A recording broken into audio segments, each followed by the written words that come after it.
Бақытты отбасы бағдарламасына қалай қатысуға болады және оның шарттары қандай?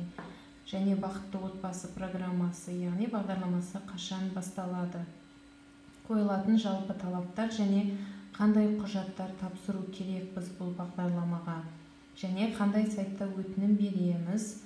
Толық ақпарат алғыңыз келсе, каналға жазылыңыз. Осы бағдарлама бойынша қандай да бір сұрақтарыңыз болса, комментарийға қалдырыңыздар. Бақытты отбасы бағдарламасына барлықтарыңыз білесіздер. Табысы төмен, яғни әлеуметтік осал топқа жататын кісілер және де мемлекеттік атқарушы орган бойынша тұрақты мекен жайы бойынша үйге кезекте тұратын кісілер, яғни үйге кезек номері бар отбасы бұл бағдарламаға қатысуға өтінім бере алатынын.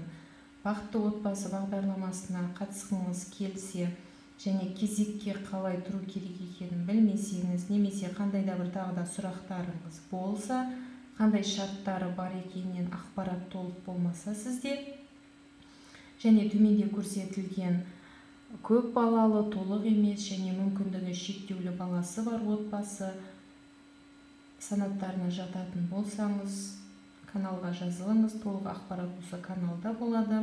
Сұрақтарыңызды комментарийға қалдырыңыздар. Егер ақпарат ұнаса, лайк басып өтіңіздер.